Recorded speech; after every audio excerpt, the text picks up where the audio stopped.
Salut la famille, salut les partenaires. Dans cette vidéo, je vais vous parler de la gestation, du suivi de la gestation. Comment faire pour avoir une bonne gestation et avoir à terme de très bons porcelets.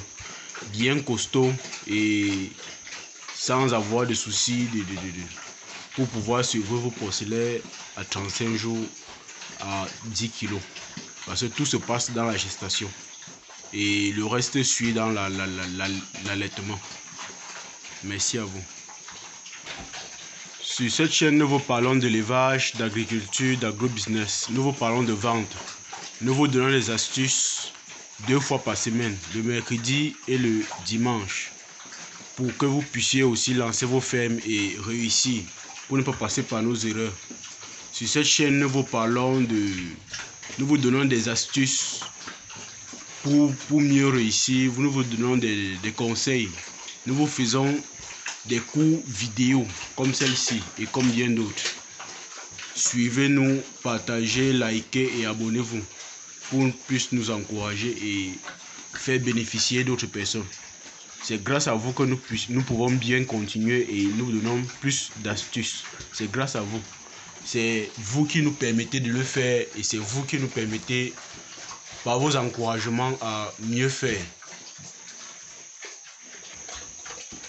Bien réussir la gestation est un facteur très important dans la reproduction. Parce que si vous ne maîtrisez pas la gestation, généralement en reproduction, vous serez toujours dans les problèmes. Et pour pouvoir réussir cette gestation, il y a des paramètres qu'il faut maîtriser. Il y a des astuces qu'il faut maîtriser. Et il y a l'état d'esprit qu'il faut maîtriser. C'est l'ensemble de ces choses qui vont vous permettre de réussir mieux votre élevage et votre reproduction. Dans un premier facteur, il y a l'alimentation. Comme toujours, l'alimentation reste l'un des facteurs clés. L'alimentation. Parce qu'avec une bonne alimentation, la femelle ne prend pas trop de gras et réussit à prendre un bon volume. Grandit normalement pendant la gestation. Cette alimentation lui permet aussi d'éviter les fausses couches. Parce qu'une mauvaise alimentation va provoquer les fausses couches chez la femelle. Cette alimentation va aussi permettre d'éviter les fausses couches, de faire croître les porcelains normalement et d'avoir une bonne performance en termes de nombre de porcelains, en termes de poids à la naissance des porcelains. Tout ça se passe dans la gestation et tout ça se passe par l'alimentation. Le deuxième point, c'est les prophylaxies. Le deuxième point, c'est la prophylaxie des gestations. Cette prophylaxie comporte des traitements que vous devrez administrer à votre truie quand elle est encore gestante. C'est-à-dire le fer et la vitamine tous les mois. Ça, c'est d'abord pour booster son immunité, pour éviter qu'elle ne prenne des maladies. Ça, c'est pour booster son immunité. Et le vermifuge. Bien sûr qu'il y a des vermifuges qu'il faut administrer. Ce n'est pas tous les vermifuges qu'on administre pendant la gestation.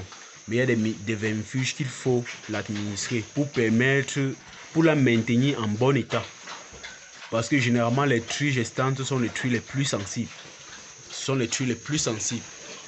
Et si vous faites cette prophylaxie-là en lui donnant des vitamines et des fers, il peut dire chaque 45 jours, vous aurez 90% de chances de réussir votre gestation.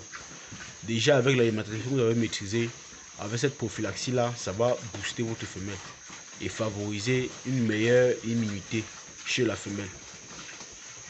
En un troisième point, il y a la quantité d'aliments qu'il faut la donner. C'est aussi très important. La qualité et la quantité d'aliments qu'il faut la donner. Ces quantités-là varient.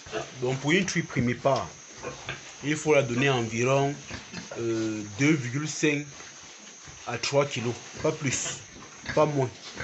Sinon, avec l'alimentation que vous la donnez, ça va nuire gravement sur les résultats de la femelle. Pour la quantité, c'est 2,5 à 3 kg pour une primipare. Et en lui donnant cette alimentation, ça va la permettre d'avoir un bon état corporel sans avoir trop de gras et de grandir normalement. Ici à la ferme, nous avons des formules alimentaires pour les truies gestantes qui ne la rendent pas ni gras et qui la permettent de suivre amplement sa gestation. Pour la gestation, il faut savoir que pour la gestation, la qualité de l'alimentation est aussi très importante. En lui donnant une alimentation gestante qui remplit les conditions de gestation, vous avez toutes les chances de réussir votre reproduction ou alors vos mises bas sans avoir des maux de tête. C'est déjà un point. Même si vous avez croisé la truie avant l'âge, si vous réussissez la qualité et la quantité d'aliments qu'il faut, il sera un peu difficile qu'elle ait des problèmes à la mise bas. Il sera un peu difficile. Partagez et likez. Abonnez-vous pour ne rien manquer.